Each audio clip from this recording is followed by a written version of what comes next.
l'émission Saveur divine. Cette bonne nouvelle du royaume sera prêchée dans le monde entier pour servir de témoignage à toutes les nations. Alors viendra la fin. Ce pain céleste vous est présenté par Immaculée Niraneza.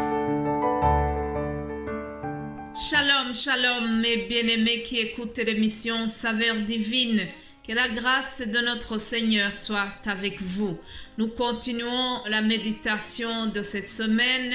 Vous savez que nous sommes en train de voir la promesse de Dieu qui nous a donnée dans le livre de Ésaïe 43 au verset 2.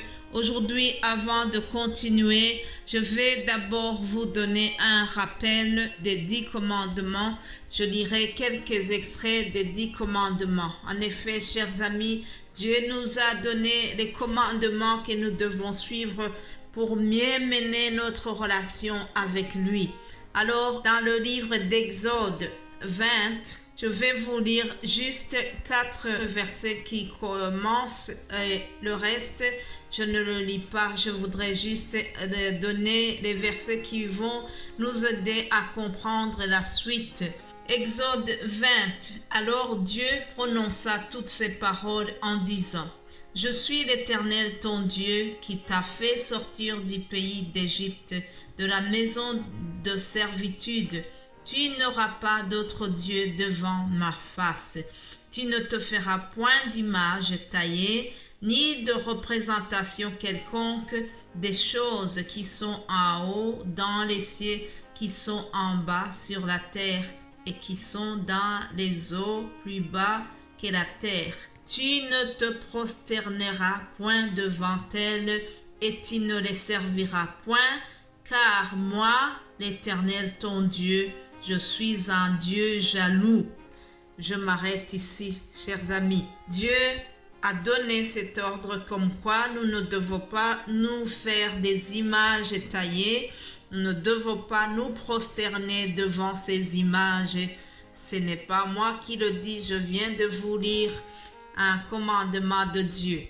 Alors nous allons voir dans le livre de Daniel les 3 jeunes garçons qui ont vraiment obéi à ce commandement, et grâce à leur obéissance, Dieu les a délivrés de la fournaise ardente qu'on avait chauffée pour eux. Le titre d'aujourd'hui, c'est « Aucun Dieu ne délivre comme lui. Aucun Dieu ne délivre comme l'Éternel. Alléluia. » Allons donc dans le livre de Daniel, prophète Daniel. Nous y trouvons l'histoire de 3 jeunes hommes qui étaient déportés à Babylone. Qu'est-ce qui s'est passé là-bas?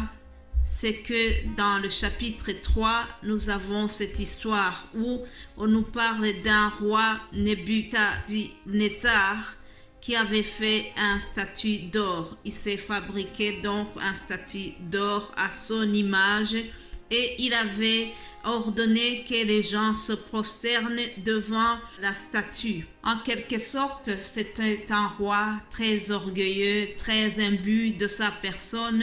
Et donc, il avait demandé que les gens commencent à l'adorer en quelque sorte. Et il y a eu même des menaces qui ont suivi cet ordre. Daniel 3 au verset 6, nous lisons: Quiconque ne se prosternera pas et ne l'adorera pas sera jeté à l'instant même au milieu d'une fournaise ardente. La suite de l'histoire au verset 7 nous apprend que les hommes de toute langue se sont donc prosternés et ils ont adoré la statue d'or qu'avait élevée ce roi-là.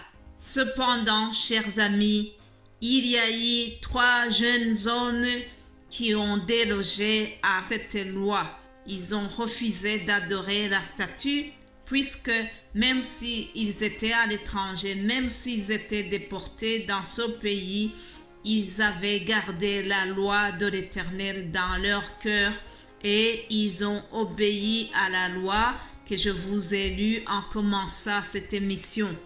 Alors, ces hommes-là, ces jeunes hommes, c'est Shadrach, Meshach et Abednego.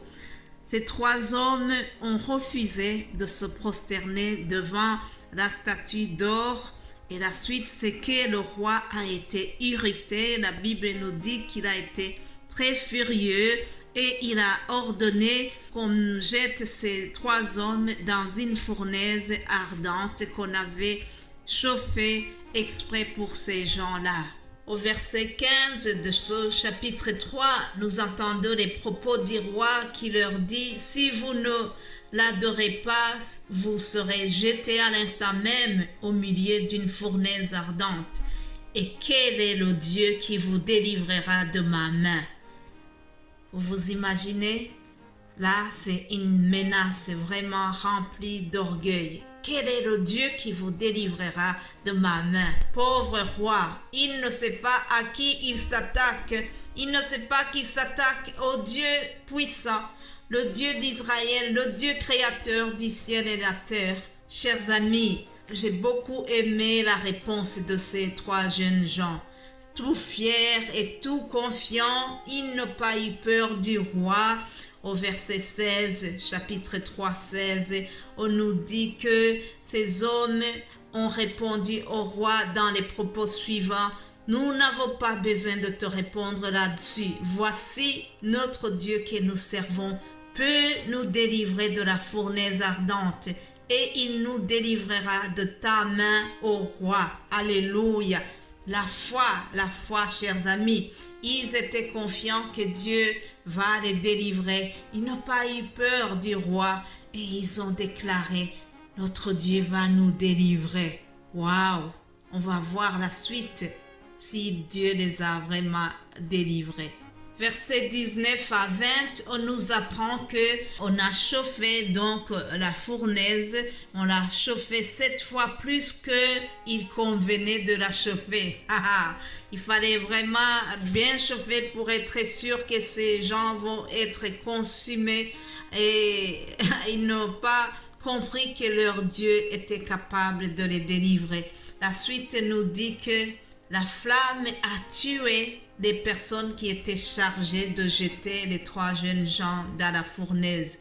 Au lieu que ce soit eux qui soient tués, ce sont leurs bourreaux qui ont été tués. C'est ce que nous lisons au verset 22. Alléluia.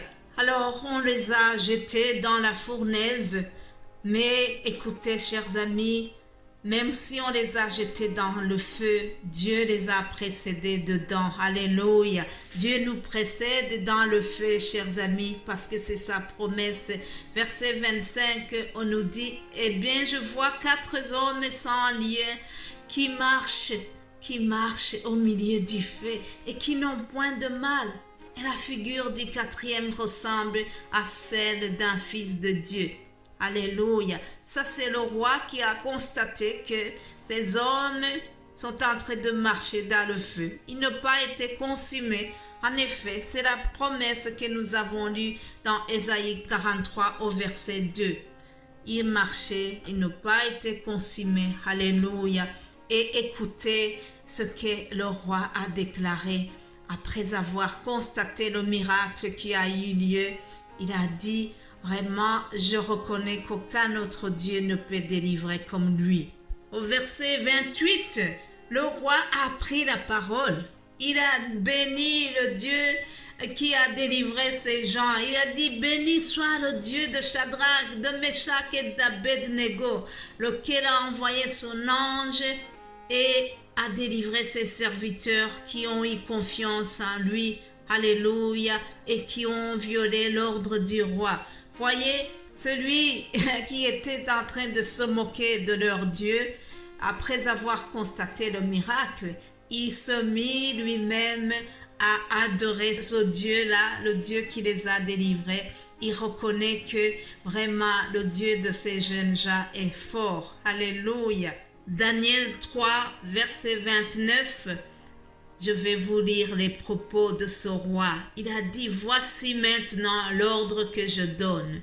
Tout homme, à quelque peuple, nation ou langue qu'il appartienne, qui parlera mal du Dieu de Shadrach, Meshach et Abednego, sera mise en pièces et sa maison sera réduite en un temps d'immondice, parce qu'il n'y a aucun autre Dieu qui puisse délivrer comme lui. Alléluia. Moi aussi, je déclare ce matin, chers amis, qu'aucun autre Dieu ne peut délivrer comme lui.